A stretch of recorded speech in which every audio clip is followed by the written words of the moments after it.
Hola, ¿qué tal chicos y chicas? Me da muchísimo gusto verlos en este segundo día de capacitación y el último ya para terminar la capacitación con el modelo Vida Independiente. Sin embargo, yo les sugiero que no se pierdan, sino que sigan en contacto con nosotros porque es un tema al que todos vamos a llegar en algún momento, ya sea porque nuestros papás o nuestros abuelos ya están grandes y van a llegar a una condición de discapacidad. Nadie de nosotros está exento a vivir un accidente o una situación de violencia que nos pueda dejar en situación de discapacidad, o simplemente el hecho de tener un paciente, un amigo, un conocido, un vecino, alguien que tenga una discapacidad, el brindarle la información de que el modelo Vida Independiente existe y se puede acercar, realmente cambia una vida enormemente. El día de ayer les presentábamos a la terapeuta Mirna Arauz, la terapeuta del Instituto Nacional de Rehabilitación. Yo a ella la conocí en el Instituto Nacional de Rehabilitación durante mis rehabilitaciones, valga la redundancia, y ella fue la que me habló de Vida Independiente México, me canalizó al programa y bueno, el día de hoy, 9 años después, aquí me encuentro frente a ustedes. Entonces, a veces esas acciones son muy simples, pero a mí como persona con discapacidad me cambió totalmente la vida porque trabajo, porque ya no soy una carga para mi familia, porque ahora puedo vivir sola, puedo manejar un coche, una motocicleta adaptada, puedo viajar.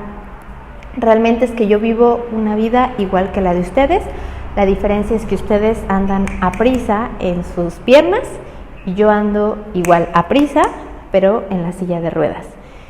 Entonces, bueno, vamos a seguir con las actividades. Les pido que sigan atentos porque recuerden que les pido su pase de lista. Yo les voy a ir indicando qué es lo que hay que escribir para que les pueda contabilizar esta asistencia. Vamos a iniciar hoy con discapacidad motora, lo va a dar Antonio Betancourt, es un terapeuta físico, miembro del equipo de Vida Independiente, de profesionales de la rehabilitación que conforma Vida Independiente, es terapeuta del CRE de Puebla y pues adelante Toño, ya qué más puedo decir.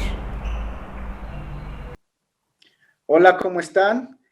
Mi nombre es Antonio Betancourt, soy licenciado en terapia física y terapia ocupacional. Actualmente trabajo en el sector de gobierno, en DIF Nacional en el estado de Puebla y pues ya hace algunos años, estamos hablando de aproximadamente 10, soy voluntario social de Vida Independiente México, impartiendo cursos a nivel profesional, tanto a terapeutas como médicos, a nivel nacional e internacional. Ahorita el tema que quiero compartirles es uno de los más importantes porque es con el que trabajamos pues, en el área de rehabilitación y también en el modelo Vida Independiente. Cuando nosotros hablamos de discapacidad motora, lo primero que nos imaginamos son personas que no se mueven, son personas dependientes o personas en un estado pues vulnerable o vegetativo, ¿no? Algo que sí quiero hacer mucho hincapié con este tema es precisamente que más que discapacidad, hablemos de capacidad, porque cuando nosotros anteponemos o fichamos a una persona nada más con la discapacidad que adquiere o es congénita, pues ya lo estamos limitando, ¿no? Entonces sí necesitamos ver más de esta parte funcional más que una limitante. Entonces, pues, nos arrancamos. Primero vamos a ver qué es una discapacidad motora. Y, bueno, aquí hay diferentes términos, hay diferentes definiciones de acuerdo a la OMS, de acuerdo a la OPS, bueno, Organización Mundial de Salud, la Organización Panamericana de Salud, o incluso la Clasificación Internacional de Funcionalidad. Pero bueno, muy globalizando, es una movilidad limitada que presenta una persona a causa de una secuela o que manifiesta alteraciones generales específicas o dificulta desplazamiento. A nivel personal, cuando yo hablo de discapacidad, siempre lo digo que una persona es funcional dentro de su entorno. La discapacidad la adquiere cuando sale ante el entorno que lo rodea. ¿Qué quiere decir? Que, por ejemplo, una persona que no se puede mover es funcional en su casa. ¿Qué quiere decir? Que pues se puede bañar, se puede vestir, se puede cambiar, puede hacer sus actividades, por ejemplo, bañar, cocinar, etcétera. Pero al momento de que adquiere la persona la discapacidad es cuando quiere salir al entorno, cuando encuentra esas barreras arquitectónicas como escaleras, banquetas, rampas, baches, incluso tomar un transporte público, es cuando la persona ya se encuentra con esta limitación porque dice, ya cómo le hago para romper estas barreras. Entonces, en ese momento la persona adquiere la discapacidad. Cuando nosotros hablamos de rehabilitación, hablamos de, mejor dicho, de habilitación, hablamos de lo que tiene el paciente para que pueda explotar. Ya una vez que el paciente puede encontrar sus habilidades, actitudes y aptitudes, nosotros explotamos esto y lo que hacemos es que modificamos el entorno para que él pueda desplazarse y pueda llevar una vida prácticamente normal. Aquí nosotros hablamos mucho de rehabilitación, hablamos mucho de terapias, hablamos mucho de equipos multidisciplinarios, pero realmente en qué momento nos enfocamos al paciente, en qué momento le decimos qué quiere, cuáles son sus necesidades, ¿no? Entonces, aquí lo primero que hacemos es, vemos a la persona con discapacidad y lo imaginamos con aparatos ortopédicos, lo imaginamos con silla de ruedas, con bastones, con alguna prótesis, alguna órtesis, etcétera, ¿no? Cuando nosotros podemos ver que también esta persona tiene algunas aptitudes o algunas habilidades con el que se puede desplazar. Y algo de esto es lo que trabaja precisamente el modelo de vida independiente. Nosotros cuando adquirimos o adoptamos a un usuario de silla de ruedas, no vemos la silla de ruedas, vemos al usuario, vemos lo que es capaz de hacer. Entonces, sobre esto adaptamos diferentes técnicas para que el paciente o el usuario pues pueda realizar su vida o pueda desplazarse de forma prácticamente normal, ¿no? Ahora, ¿por qué se puede dar la discapacidad motriz? Aquí hay dos vertientes, o el paciente nace, que nosotros la llevamos ya como un síndrome, o el paciente la adquiere, que lo llevamos como accidente. Entonces, cuando el paciente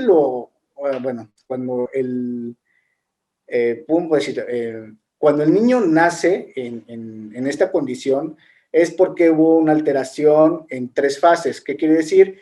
Que hubo una alteración durante el embarazo, en el parto o cuando el niño ya nació.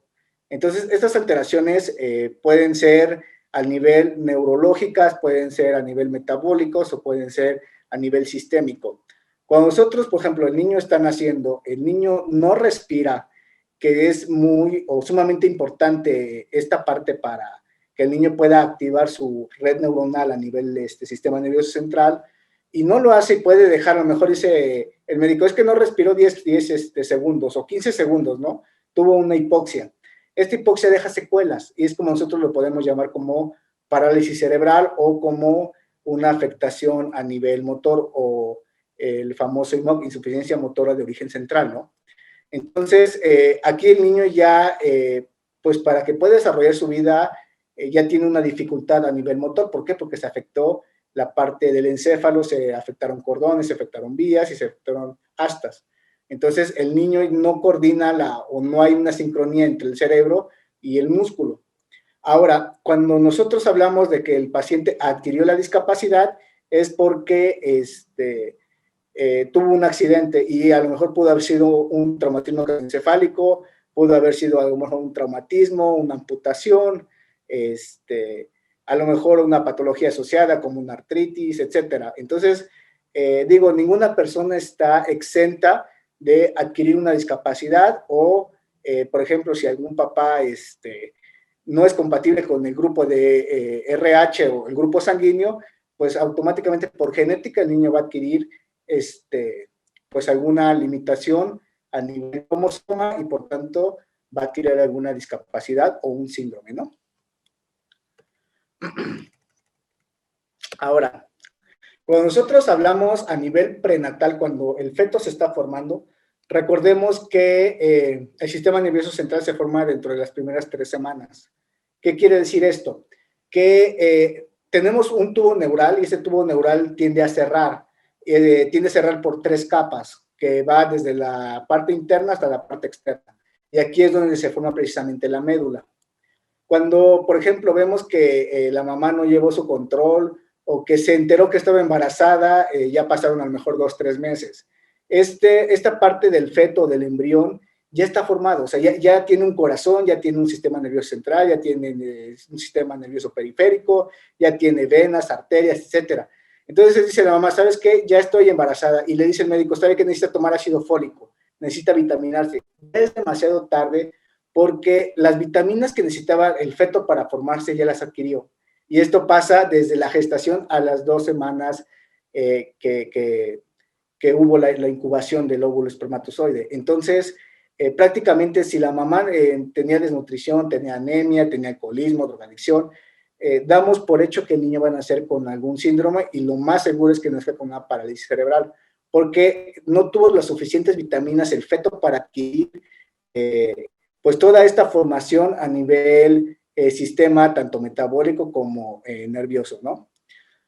Entonces, es muy común que la mujer o cuando pasan este proceso no acepten el embarazo. ¿Qué quiere decir? Que no lo planean, ¿no? Sino, ¿sabes qué? No me bajó y prácticamente niego que estoy embarazada y seguro me va a bajar en 10 días o en 15 días y sigue pasando hasta que hacen la prueba y efectivamente sale el embarazo. Entonces ya es demasiado tarde para que puedan vitaminar al producto, ¿no? Normalmente lo que se hace es que se planea el embarazo, se tiene que ir con un genetista para ver si es compatible el grupo sanguíneo, para ver si no hay algún síndrome o alguna enfermedad adyacente como pareja y posteriormente de ahí, pues vitaminar el cuerpo de la mujer 3 meses antes del embarazo para que esté preparada para tener al hijo, ¿no? Ahora, causas perinatales. ¿Qué significa esto? Pues al momento de que el niño está naciendo. Aquí también hay varios factores. Una, pues digo, aquí en México casi no se da la parte de que la mujer esté en labor de parto y le dice, espérese tantito, camine porque le falta un poquito ya para que dilate y dé a luz, ¿no? Cuando la dilatación pues ya está todo lo que da o de que no quieren atenderlos. Entonces en este proceso se da un sufrimiento fetal. ¿Qué quiere decir? Que el niño o el producto ya está preparado para nacer, ya se rompió la fuente, ya la placenta igual se desprendió para que el niño pueda nacer y sin embargo, pues el niño sigue adentro y sigue sufriendo y sigue tratando de pues hacer su labor de parto, ¿no? Entonces, aquí es cuando nosotros le llamamos un sufrimiento fetal. Quiere decir que el niño está en unas condiciones poco óptimas para que pues pueda nacer, ¿no? Aquí el niño, pues normalmente cuando empieza a tener más movimiento, cuando empieza a ver el circular, que se empiezan a ahorcar por el cordón, cuando empiezan a tener la anoxia, que quiere decir que no respiran, o pues que al momento de que lo extraen, lo hacen con el forceps, ¿qué quiere decir? Este es un instrumento que ocupan los médicos, pues para extraer al producto cuando no está la dilatación o cuando se les complica que el niño salga. Y pues ya las postnatales, pues ¿qué quiere decir? Que el niño pues tenga complicaciones virales, bacterianas, que pues adquiera, por ejemplo, la bilirrubina alta, que el niño al momento de que se nazca caiga y tenga un traumatismo, etcétera, o incluso al momento de la resucitación que está teniendo por la parte de la hipoxia, pues se introduzca un medicamento y pues en haya un shock profiláctico y el niño sea incompatible con el medicamento y pues de aquí venga el daño neurológico. Son unos temas un poco complicados. Ahora, ¿cómo lo detectamos? Digo, al niño es un poco más complicado porque a nivel de la DSM-5 o a nivel de decir que posteriormente hablaré de la clasificación internacional de funcionalidad, el niño tiene que tener 4 años cumplidos para que se le pueda dar un diagnóstico. Antes no se puede porque puede variar o puede cambiar la parte de la evolución hacia el tratamiento. Entonces, el niño, para que ya podamos diagnosticarlo, tiene que estar maduro el sistema nervioso central y el sistema nervioso periférico. Y esto es hasta los 4 años. Entonces, antes se les maneja como un retraso en desarrollo psicomotor. Entonces, es muy común que veamos a nuestros niños antes de los 4 que tiene retraso en desarrollo. Y hasta posteriormente de los 4 es cuando ya se les pone que tienen una parálisis cerebral, que tienen autismo, que tienen síndrome de Rett, que tienen síndrome de Down, etcétera, ¿no? Digo, incluso por los síndromes de Down, ha pasado que le dice, ¿sabe qué? Cuando nace, cumple con las características y lo diagnostican como trisomía 21, ¿no? Y incluso dentro de los síndromes, pues hay clasificaciones. Entonces podemos decir que dice, ok, es trisomía 21, pero ¿qué tal que no fue una trisomía 21, sino fue un moisesismo, ¿no? Que es otra variable de la trisomía. Entonces, ahí cambia mucho la parte del tratamiento entre uno y otro. Entonces, mucha bibliografía sugiere que lo hagamos después de este dato. Ahora, los signos comprenden principalmente el desarrollo. ¿Qué quiere decir? Que nosotros, por ejemplo, lo valoramos a través de unos reflejos primitivos, que es a través de la bibliografía de Fiorentino. Estos reflejos nos manejan 3 niveles, 4, que es el nivel espinal, el nivel tallo, el nivel mesencéfalo y el nivel cortical. Conforme el niño va evolucionando, esto lo tiene que hacer de los 0 al año de edad, que, por ejemplo, el niño cuando nace no tiene control del cuello, no tiene control sobre su cuerpo. Conforme va madurando, el niño va controlando. Entonces, tenemos una escala que lo vamos diciendo, ok, de los 0 a los 3 meses el niño controla el cuello. De los 3 a los 6 el niño se sienta. De los 6 a los 8 el niño tiene que estar, hasta los 9 meses gateando, ¿no? A partir de los 9 a los 12 el niño tiene que estar de pie. Entonces, si el niño presenta un retraso con respecto a esta evolución, lo que decimos que tiene una discapacidad motora, tiene un retraso de desarrollo, que hay niños que caminan hasta los 3 años, ¿no? Entonces ya de aquí es eminente que hay un daño a nivel neurológico. Entonces es cuando podemos decir que el niño adquirió pues una discapacidad motora. Ahora, cuando nosotros hablamos de que tiene un daño neurológico, que posteriormente la siguiente diapositiva, ya cambia mucho la parte del diagnóstico y pronóstico. Entonces sí tenemos que tener mucho cuidado de cómo canalizamos a nuestro paciente y sobre todo cómo le damos el tratamiento, sobre todo en grupo multidisciplinario, ¿no? Acordémonos que un cerebro dañado no es un cerebro muerto, al contrario, es un cerebro que tiende a cambiar, tiende a hacer una metamorfosis o tiende a hacer una plasticidad cerebral. ¿Qué quiere decir? Que el niño tiene demasiadas neuronas.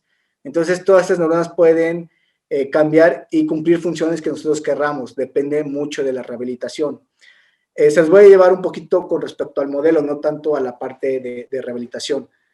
Nosotros tenemos a niños en el modelo BIM, es impresionante ver cómo adquieren esas habilidades. Son de los primeros que aprenden a hacer 2 puntos, son de los primeros que aprenden a caerse, a levantarse, a manejar escaleras, banquetas, y son niños que tienen demasiada energía, o sea que nosotros terminamos el curso a las 6, 7 de la noche y van a buscarnos y decirnos, queremos más, queremos aprender, y si en cambio vemos a una persona que ya maduró su sistema nervioso central, que tiene a lo mejor 18 a 40 años, y son personas que dicen, ya me cansé, ya no quiero, ya le empezamos mañana, si quieres me voy a dormir, ¿no? Entonces, si nosotros los enfocamos, por ejemplo, los niños, pueden ser los mejores instructores, pueden ser los mejores con rehabilitación y pueden tener el mejor pronóstico hacia una persona pues mayor, ¿no? Y esto se debe mucho a la actividad, tanto cerebral como la actividad, pues del entorno social. Ahora, ¿cómo vamos a clasificar la principal deficiencia de motor con respecto a la discapacidad motora? Existen diferentes tipos de parálisis cerebral.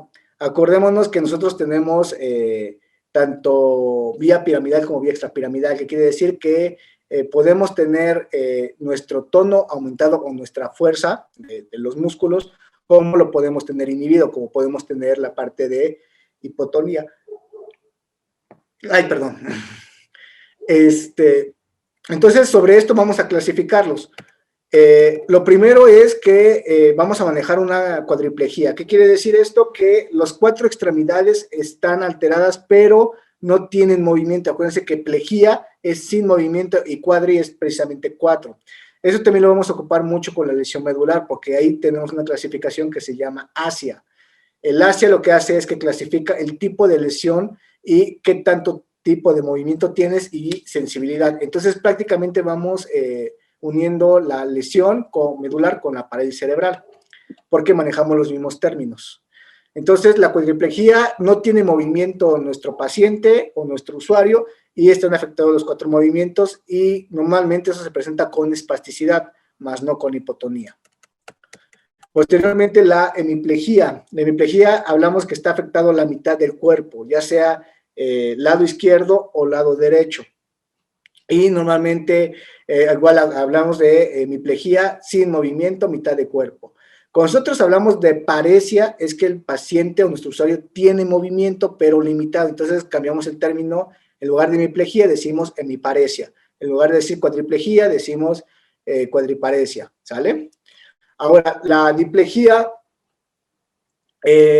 está comprometida la parte total del cuerpo, pero más afecta la parte superior. No sé, a lo mejor vemos a nuestros niños o nuestros adultos que empiezan a tener movimientos incontrolados de cuello, ¿no? Entonces, aquí lo que manejamos mucho es la diplegia. Ahora, recordemos que siempre va acompañada de una rehabilitación motora como cognitiva, y la cognitiva va acompañada mucho del área del lenguaje. Entonces, sí tenemos que ver cuáles son las necesidades educativas que presentan nuestros usuarios, independientemente de que sean niños o sean adultos. Recordemos que, por ejemplo, si un adulto se pega en el área frontal, pues va a perder el juicio, va a perder la parte como que lo representa o que lo caracteriza. Por ejemplo, si vemos a un paciente que era demasiado alegre, que era demasiado social, etcétera, toda esta área se va a ver afectada. Entonces, incluso puede haber cambio de emociones, puede haber cambio de personalidad y puede haber afectación a nivel cognitivo. Y pues aquí tenemos que trabajar mucho la parte de movimiento, la parte de comunicación y cómo motivamos a nuestro paciente, pues precisamente para que tenga las actividades lo más normal posible, ¿no? Ahora, cuando nosotros hablamos de que nuestro niño tiene afectación a nivel cognitivo, pues hablamos, por ejemplo, que el niño o es hiperactivo o es hipoactivo, que quiere decir que es mucho o poco. Posteriormente, de ahí, si el niño tiene atención, si no tiene atención, si tiene alteración en figura-fondo, no sé. Por ejemplo, han visto a niños que les avientan la pelota, cierra la mano, pero cuando cierran la mano, la pelota ya pegó en la cabeza, ¿no? Porque no tienen claro la figura-fondo. Entonces son niños que son torpes en el ejercicio o en el deporte, pero no sabemos el origen, ¿no? Sino solamente le decimos, es que ese niño no sirve para el deporte, más no nos enfocamos en que tiene una alteración, ¿no? Ahora, son niños que pues normalmente tienen alta fatigabilidad, tienen deficiencias en áreas funcionales, en áreas cognitivas, son niños con lento aprendizaje, etcétera, ¿no? Entonces también tenemos que tener en cuenta pues que hay un origen de esto, más no es que el niño sea anormal o tenga algún distanciamiento a nivel social, ¿no? Sino hay un problema a nivel origen central. Ahora, para cambiar un poquito el tema, con esto termino lo que viene siendo discapacidad motora y voy a empezar a lo que es discapacidad intelectual. Ahora, esto es una frase que me gusta mucho, que precisamente dice: todos los pensamientos, todos los sentimientos, todas las percepciones y los actos son producto del sistema nervioso humano. ¿Qué quiere decir? Que nuestro cerebro nos hace únicos. Que puedo decirles que, por ejemplo, Toño es muy diferente a Karina y Karina es muy diferente a Santiago y cada uno tiene su sello y su esencia. Entonces, ¿quién nos hace esto? Pues obviamente nuestro cerebro, ¿no? Ahora, la discapacidad intelectual antes se manejaba como un retraso mental o como un trastorno. Ahorita, pues ya en la actualidad el DSM-5 nos maneja que no, o sea que realmente aquí hay una deficiencia, pero pues tenemos que adaptar esta deficiencia de acuerdo a las necesidades de nuestro paciente. Entonces, que nuestro usuario tiene una limitación a su funcionamiento, más no a nivel social. Entonces, aquí lo que tenemos que hacer, aquí ya tenemos que hablar sobre inclusión, que quiere decir que tenemos que buscar que nuestro usuario pues se adapte mucho a la parte social y al entorno que lo rodea. Ahora, vamos a hablar un poquito de procesos cognitivos. Aquí muchas veces preguntamos, ¿cómo aprendemos? ¿Cómo adquirimos nuevas experiencias? Para nosotros es muy fácil decir, ¿sabes qué? Adquiero una nueva habilidad, la reproduzco y me vuelvo especialista en. Pero ¿qué pasa si nuestro usuario tuvo a lo mejor un accidente, tuvo un traumatismo o nuestro niño, este proceso cognitivo no se da de forma normal? ¿Cómo le enseñamos a nuestro niño a aprender? Entonces tenemos que hablar precisamente de percepción, tenemos que hablar de juicio, tenemos que hablar de memoria, tenemos que hablar de ejecución, etcétera, diferentes procesos en el cual nos llevan a ser especialistas. Entonces, aquí lo vamos a manejar como dos, que es superior e inferior. El inferior hablamos de percepción y memoria. ¿Cómo lo aprendemos y cómo lo reproducimos? Y el superior, el pensamiento y el lenguaje. ¿Cómo lo pienso y cómo lo ejecuto? Ahora, esto se debe, o lo debemos mucho a nuestro sistema nervioso central, desde un punto funcional. ¿Qué quiere decir? Que nuestro cerebro se encarga de procesar y de reproducir lo que queremos ejecutar. Entonces, pues esto también tiene que ir acompañado de nuestro sistema nervioso periférico, que se encarga de obedecer las señales de nuestro sistema nervioso central. Ahora, tenemos tres sistemas, el sistema nervioso central, el periférico y el autónomo. El autónomo es el que no controlamos y hablamos sobre la parte visceral. Ahora, cuando nosotros hablamos, por ejemplo, de un paciente con Parkinson que adquiere la discapacidad y es un paciente rígido por la propia patología, ¿qué pasa con nuestro sistema autónomo? Que empezamos a adquirir también unos trastornos. Hablando, por ejemplo, de lesión medular, hablamos de una vejiga neurogénica, hablamos de un intestino neurogénico. ¿Qué quiere decir? Que pues, el paciente no controla sus necesidades fisiológicas, pues de ir al baño, ¿no? Tanto de defecar como de miccionar. Lo mismo hablamos, por ejemplo, del paciente del Parkinson, pacientes con estreñimiento, pacientes con alteraciones cardíacas, pacientes con alteraciones respiratorias. Ahora, ¿cuál es nuestra función de nuestro sistema nervioso? Recibir estímulos, interpretar y de ahí dar respuesta hacia el estímulo que queremos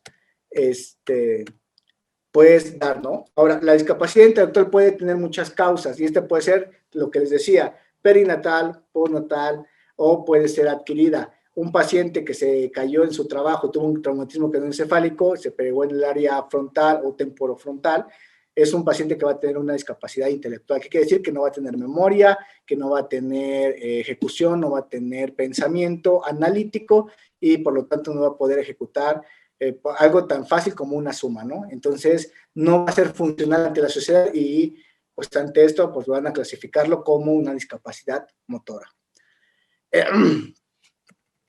Ahora, algo que sí tenemos que tener muy en cuenta son las condiciones genéticas. ¿Qué quiere decir? Que muchas veces el niño no pide venir así en este mundo, sino que hubo una alteración a nivel cromosoma, adquirió la discapacidad y nació pues con una discapacidad intelectual, una limitación en la cual no le permite desarrollar su formación a nivel profesional de forma normal, ¿no? Entonces también esto tenemos que tenerlo en cuenta pues con respecto al modelo, porque muchas veces decimos, es que el niño no aprende igual, o le expliqué 20 veces y no aprende que tiene que a lo mejor hacer el equilibrio para sostener los dos puntos, ¿no? Entonces también de aquí tenemos que saber cómo el niño aprende para que le podamos explicar. Y ya por último, les voy a hablar un poquito de la clasificación internacional de funcionalidad. Esto es lo que nosotros manejamos en el área de rehabilitación, precisamente para dar un diagnóstico. ¿Qué quiere decir? Que pues si la discapacidad es motora, si la discapacidad es sensorial, auditiva, si es discapacidad de lenguaje, etcétera. Entonces, lo que hace la clasificación ya propiamente es un cuestionario.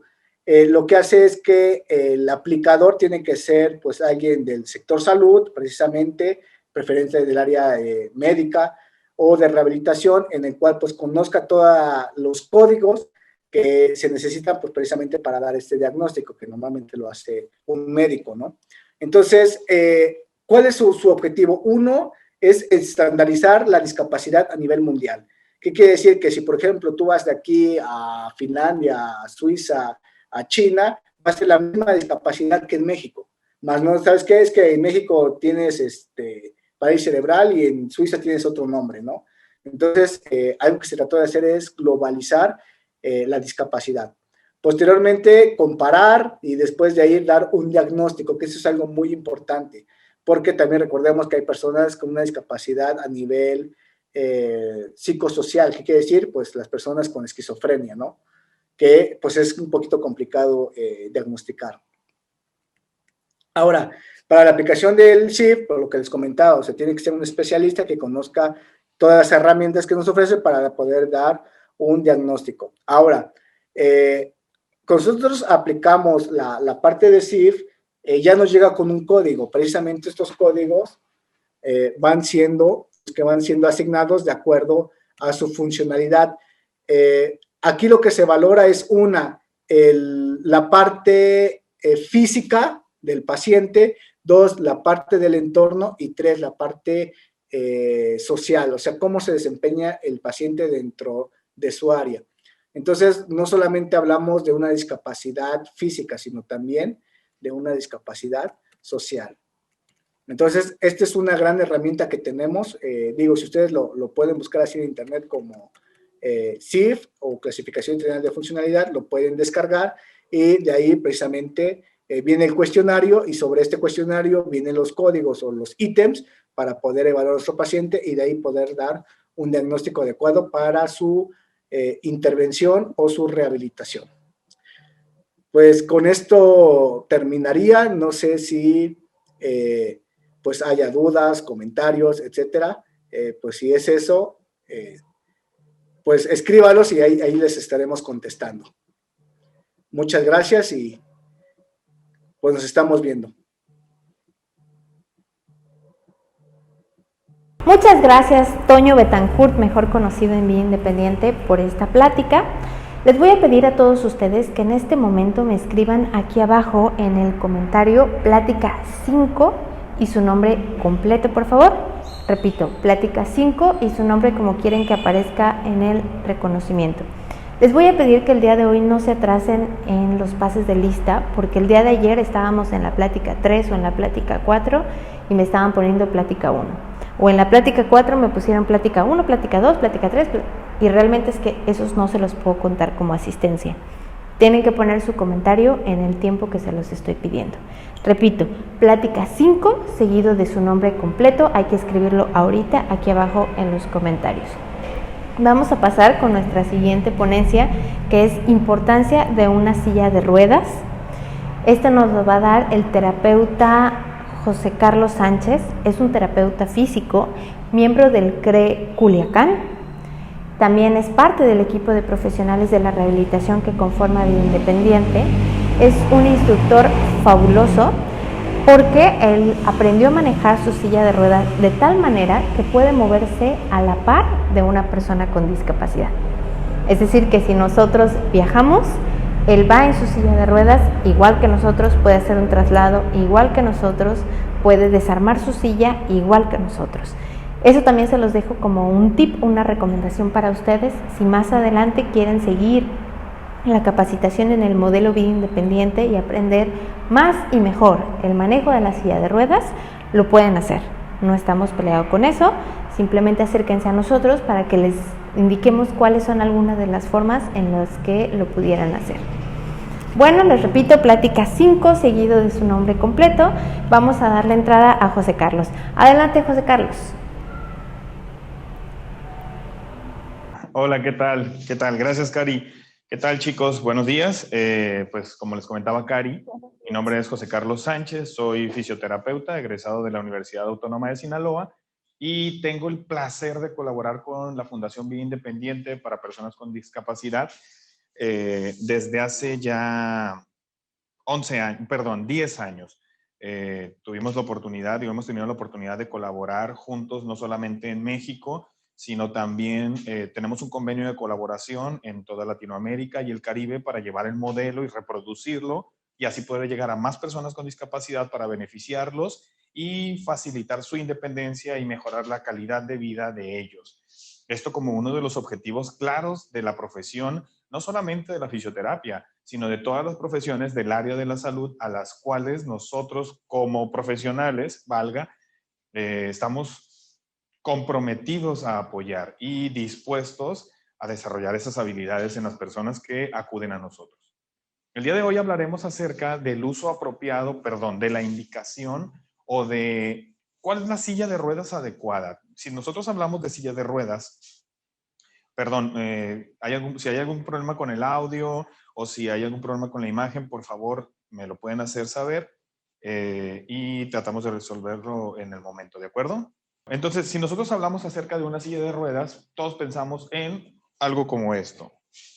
Una silla de ruedas que es plegable, que es pesada, una silla de ruedas que tengo que cargar, es una silla de ruedas que está toda floja y se puede caer y que la persona quien está arriba de la silla corre peligro.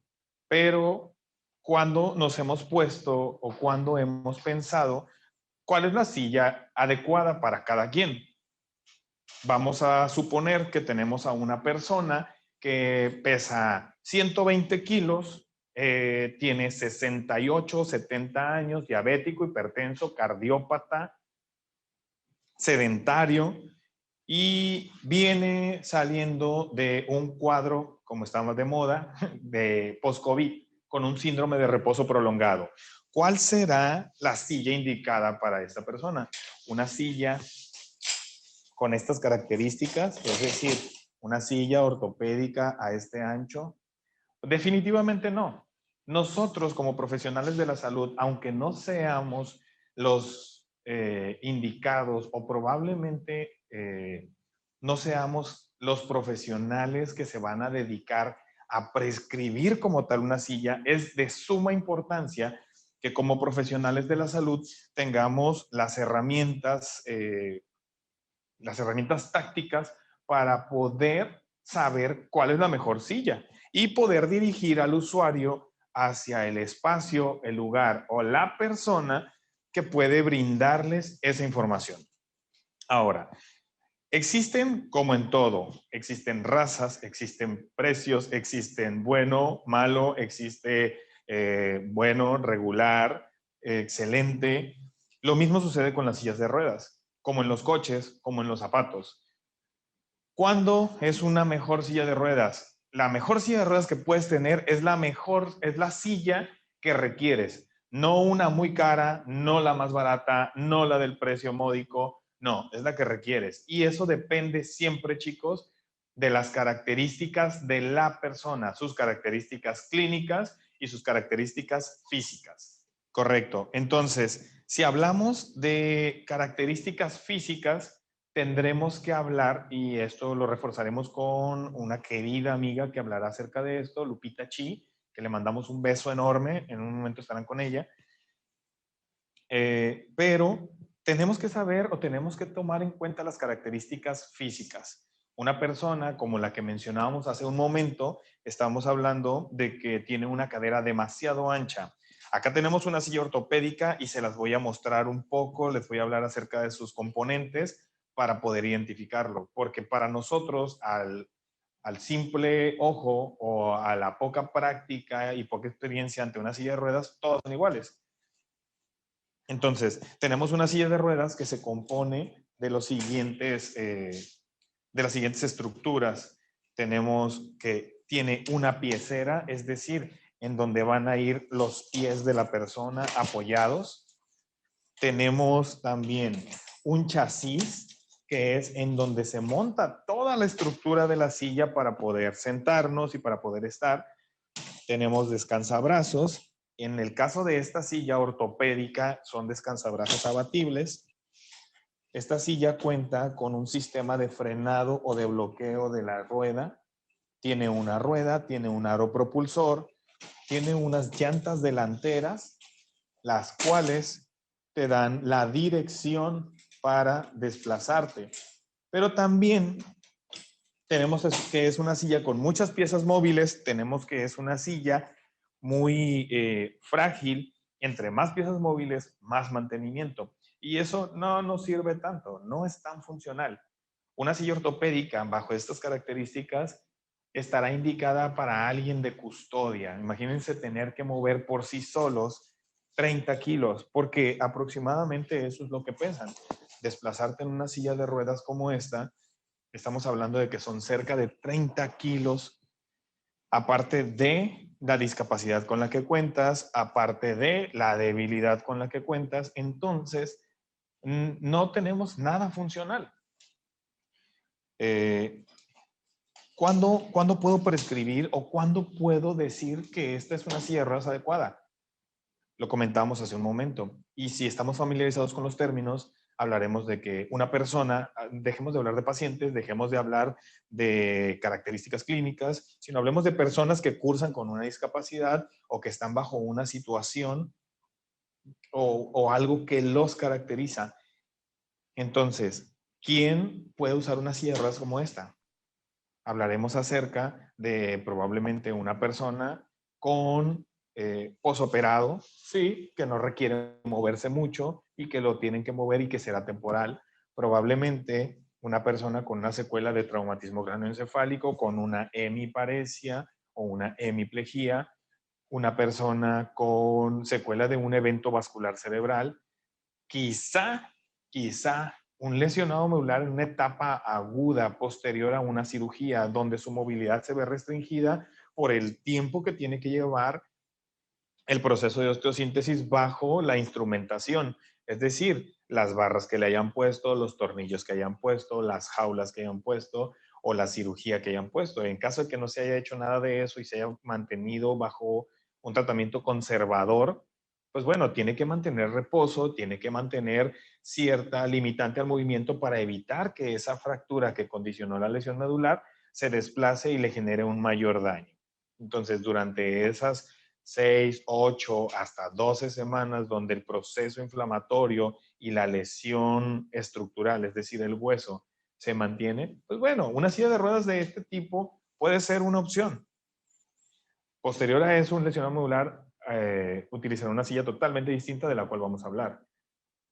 Ahora, las características que tiene que tener la persona son muy claras. Si es una persona que se encuentra en una etapa aguda ante una lesión como las lesiones como las que acabamos de mencionar, entonces hablamos de que esto es una buena opción, una silla de ruedas. Ahora, ¿cuándo es la mejor silla dentro de la que tú necesitas? Necesitamos conocer el ancho de la cadera para saber que la persona va a caber acá. Necesitamos conocer el largo del fémur de la persona para saber que el largo del asiento va a ser el apropiado. Necesitamos conocer también el largo de tibia y peroneo de la pierna para saber que la piecera tiene la posición adecuada y así evitar complicaciones por una mala postura. ¿Vamos claros hasta acá? Correcto. Entonces, si nosotros tomamos en cuenta todo eso, ¿podemos prescribir una silla de ruedas? No, todavía no. Sabemos cuál es la silla de ruedas que podemos indicar o que podemos sugerir, pero tomaremos en cuenta las prescripciones en base ya a características de la silla, características de la persona, objetivos a corto, mediano, largo plazo en cuanto a la funcionalidad. Y la otra cosa sumamente importante es ver el tipo de discapacidad que está cursando la persona y las probables secuelas como profesionales de la salud que vamos a evaluar, las probables secuelas que estará presentando. Ahora, ya vimos lo que es una silla de ruedas ortopédica y es algo muy sencillo. Existen sillas de ruedas que, así como esta, tiene descansabrazos abatibles. Existen algunas que no tienen descansabrazos abatibles, es decir, que son fijas o que son rígidas, incluso que no son plegables. Y eso en términos de portabilidad o en términos de desplazar una silla de ruedas, es decir, la tengo que pasar al coche, la tienen que subir al taxi, al Uber, o alguien me tiene que ayudar con ella, es muy complicado. Imaginemos un artefacto ortopédico que me sirve para moverme, pero que más que me sirve para moverme, me está entorpeciendo todo.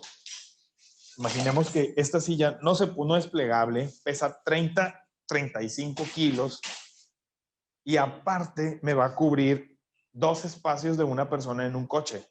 ¿Esto es funcional? Pensemos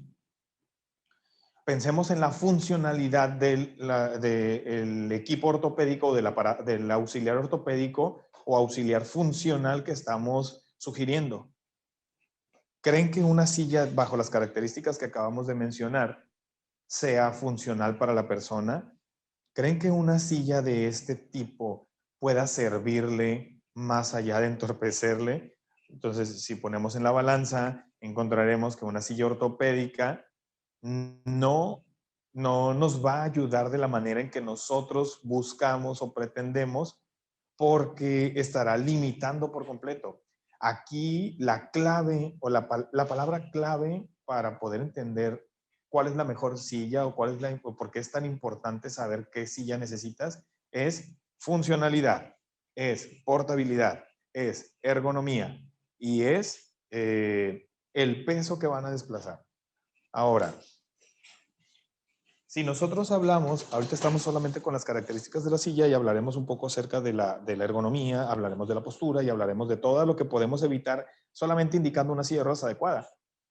Esta es una silla de ruedas activa, modelo vida independiente, sumamente ligera, la cual está diseñada no solamente para usuarios de silla de ruedas o personas con discapacidad, específicamente lesionados medulares, de cualquier nivel, sino que también muchas personas con discapacidad motriz lo utilizan. Secuelas de lesión medular, ya sea congénitos, adquiridos, de cualquier tipo, algunos tipos de distrofias, incluso personas con parálisis cerebral usan una silla de ruedas como esta, ya que al obligarlos, al ser más ergonómica, obliga a la persona a mejorar su postura. Y si tomamos en cuenta que la persona con parálisis cerebral tiene dificultades para controlar el tronco y tiene dificultades para mejorar su postura, y es decir, coordinar mejor movimiento, si nosotros nos vamos un poco o recordamos un poco el desarrollo motor, entenderemos que ante un tronco activo, con desarrollo motor me refiero a la evolución del sistema nervioso para facilitar el movimiento. Entonces, tendremos un tronco activo. Al tener este tronco activo, la persona podrá ejecutar mejores movimientos, más simétricos, más coordinados, automáticos y económicos. Y con económicos nos referimos ¿a qué? Al gasto energético. Entonces, una silla de ruedas como esta viene a facilitar todo esto que comentábamos. Pero, ¿por qué una silla de ruedas activa? Porque una silla de ruedas activa modelo vida independiente. Utilizamos este tipo de sillas de ruedas para la persona que la requiere. No lo va a utilizar una persona con secuela de un evento vascular cerebral que tiene 2 meses de evolución, donde no puede mantener su tronco, donde su postura no es la adecuada, donde el tono, ni siquiera el tono del hemicuerpo menos afectado, está por las nubes porque quiere compensar todo lo que hace el otro en mi cuerpo. Entonces, una silla de ruedas para ese tipo de personas no es la indicada, chicos. No es la indicada. Para alguien con secuela de traumatismo craneoencefálico severo, con una traqueostomía, con un auxiliar respiratorio, no es la silla adecuada. Entonces, tomaremos en cuenta que esa persona requiere un mayor apoyo, requiere un mayor apoyo y requiere mucha más solventación, o requiere que se solvente mucho más por ayuda con el aparato ortopédico, que es la silla de ruedas. Ahora, la importancia de esto. Si nosotros hablamos de una silla de ruedas, ¿por qué es importante? Imaginemos que el usuario o el paciente, un segundo, ok, estamos acá, ¿todos bien? ¿Ya tomaron café?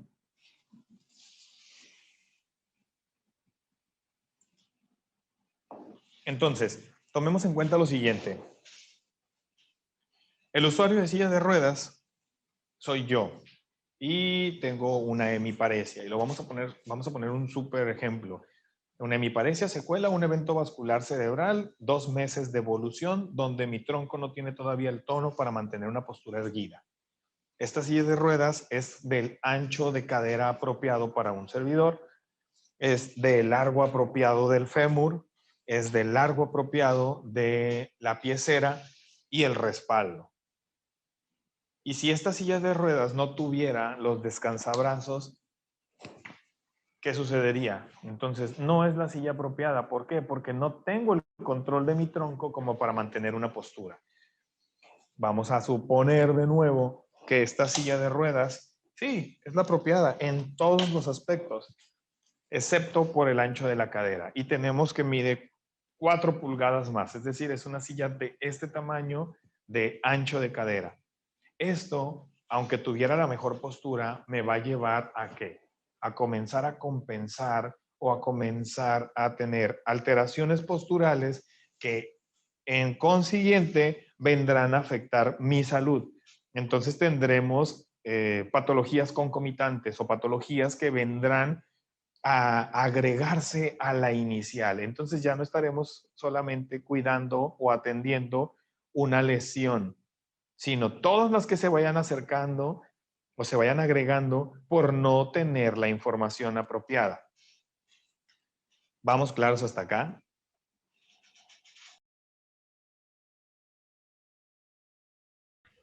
Ahora, hablábamos acerca de la silla de ruedas, la importancia de una silla de ruedas. Si nosotros vemos acá y estamos familiarizados con los conceptos de lesión medular, un lesionado medular por lo general, desafortunadamente, aunque hay miles de sillas activas distribuidas en el país, gracias a Vida Independiente, al trabajo que se ha venido haciendo por años, por décadas, encontramos que la persona con discapacidad motriz, específicamente lesionados medulares, siguen usando sillas de ruedas ortopédicas que no son para nada funcionales, que no nos van a permitir para nada mejorar la postura, que son por completo obsoletas. No es la misma poder mover una silla de ruedas que pesa 30, 35 kilos. Sí, cuesta 3,000 pesos y te las regalan en el DIF y te las regalan en cualquier lado. Casi vienen con el cereal. A mover una silla de ruedas modelo Vida Independiente que es mexicana, que está patentada y que está diseñada para el usuario de silla de ruedas, es decir, lesionados medulares. Entonces, una silla de ruedas de este modelo obliga al usuario a mantener una postura erguida, es decir, evitar las deformidades de la columna por la disminución del tono secuela a su lesión. Esta silla me va a permitir siempre mantenerme activo, moverme con mayor facilidad y poder desplazarme en cualquier lado y en cualquier terreno, ya sea sobre 2 ruedas, sobre 4 ruedas, me va a permitir hacer o moverme libremente desde una caída y poder levantarme desde mi misma silla de ruedas, subir una escalera, bajar la misma escalera, ir al piso y ponerte de nuevo sobre tu silla y continuar desplazándote. Es la importancia, eso es lo más importante en una silla de ruedas, que te dé la autonomía, que te dé la funcionalidad, que te dé la independencia, pero sobre todo, estos 3 factores te van a brindar calidad de vida. Y si todos nosotros estamos acá, creo que todos nosotros que estamos acá, estamos de acuerdo como profesionales de la salud, el principal objetivo de cualquiera de las carreras o de cualquiera de los profesionales de la salud es mejorar la calidad de vida de las personas, las cuales nosotros no juramos, sino hacemos el compromiso de proteger. Como fisioterapeuta, yo lo que quiero es que las personas que acuden a nosotros, no pacientes, se los dije al principio, olvidémonos de pacientes. Lo que queremos es que las personas que acuden a nosotros tengan esa oportunidad de mejorar su calidad de vida.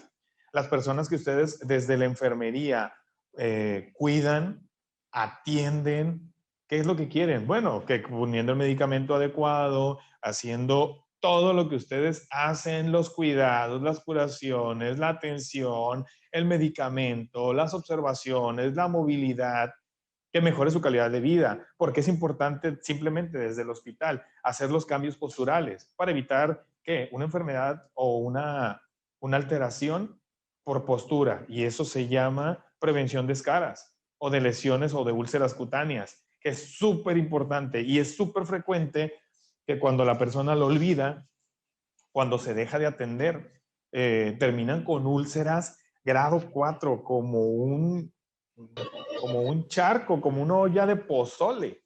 Es horrible eso. Lo mismo sucede en una silla de ruedas. Si no prescribes una silla de ruedas adecuada, aunque sea una silla de ruedas activa, el usuario no la va a poder aprovechar. Yo soy 16 de cadera, es decir, 16 pulgadas de ancho de cadera.